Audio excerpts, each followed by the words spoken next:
Trading zero DTE SPX options has exploded in popularity over the past couple of years for a couple of reasons. Well, the thing moves and delivers decent volatility, which means that you can collect credits, pretty decent credits for selling things like iron condors or short put spreads if you're bullish, short call spreads if you're bearish. And you get resolutions, P&L resolutions in one day. Basically, the options expire in the afternoon of the morning you put them on. You put them on at 9 a.m. in the morning. They expire at 3 o'clock in the afternoon. So the fast resolutions, the executions, the credits you receive for trading the zero DTE SPX options is great. Love them. Trade them a lot myself. But here's one thing that you might get into if you trade them every day. And that's basically the strategy with these things. A lot of the research we've done is based on, selling the put spread every single day in the zero DTE SPX options, selling the iron condor every day in the zero DTE SPX options.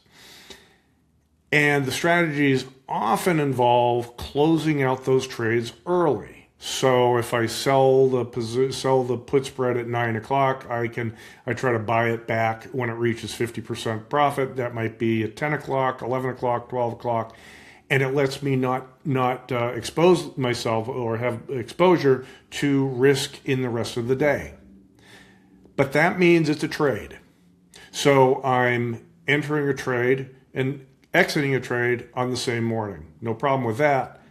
But if you have less than $25,000 in your account, that can present problems with pattern day trading status.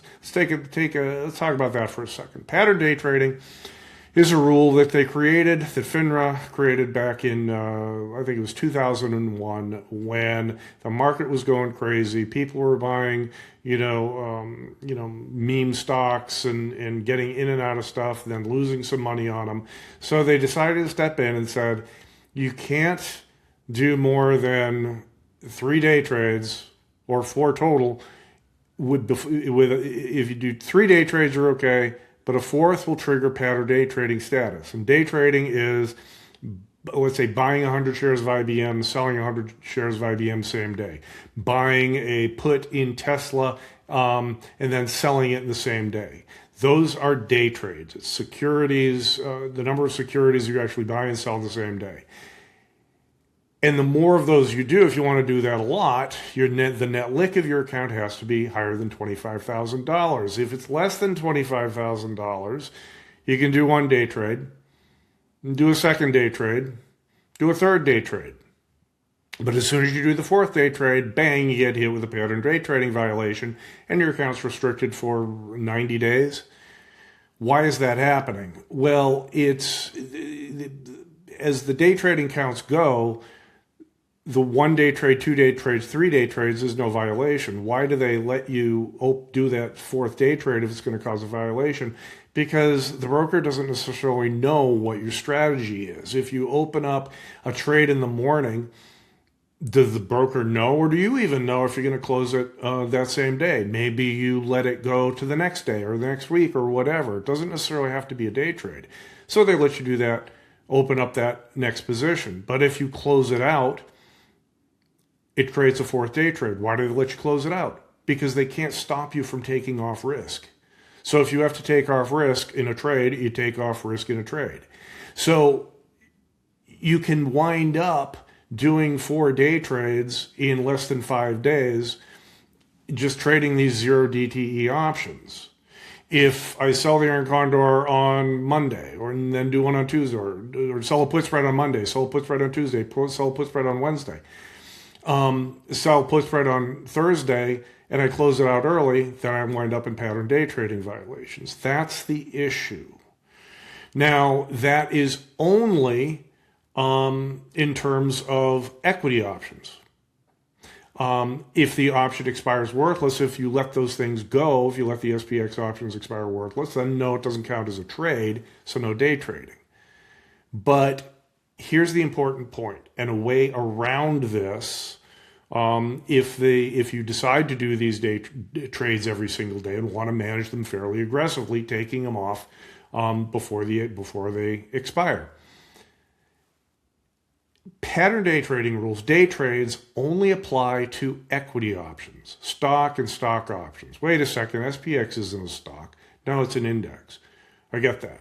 But it's traded the CBOE, and the CBOE is their purview is equity options. So the SPX options are considered equity options for pattern day trading purposes. So if you buy and sell SPX options, those count as day trades, just like you would if you traded IBM.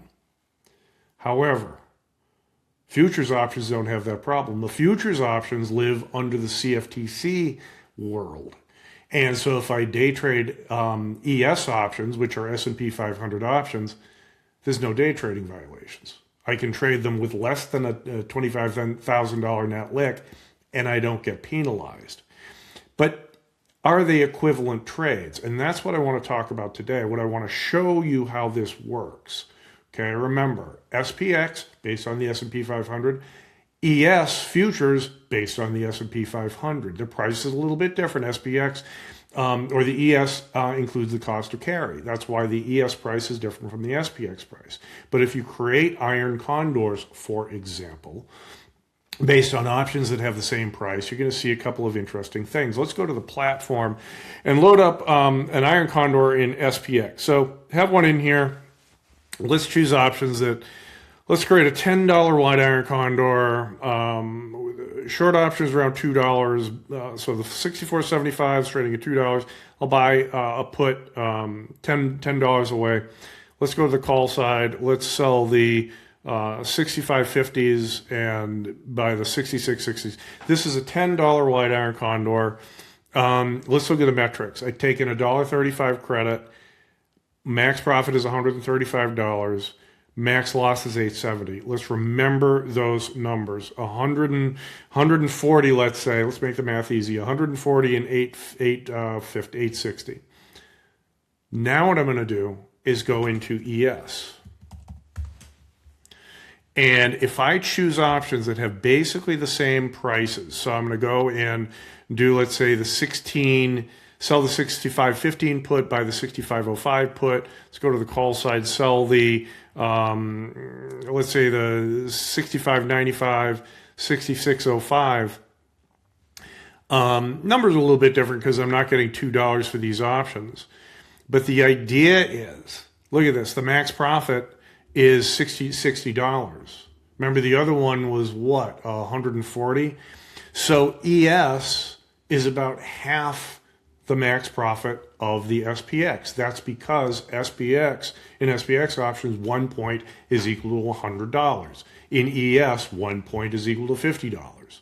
So the P&L of the ES trade and the risk, 473 versus 860, is about half. Everything's about half in the ES options. That means if you want equivalent metrics, you're going to have to do two of these.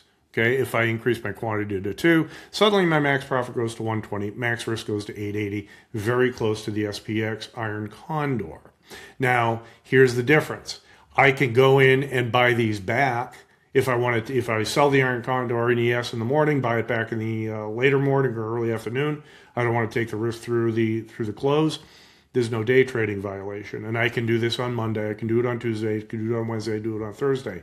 Just be aware that depending on your broker, some brokers see in the SPX, some see it as one trade, some see it as 4 trades. So in other words, one SPX, if I sell it and buy it, some brokers treat that as 4 day trades. Just be cautious of that. But even if they treat it as one trade, you still run into this issue where if I do 3, I'm okay. As soon as I do that 4th, I fall into that violation. So be aware of that. So what are the pros and cons of this? Well, SPX is, you're doing 1 iron condor versus 2. The SPX is going to be a little bit lower in commissions and fees.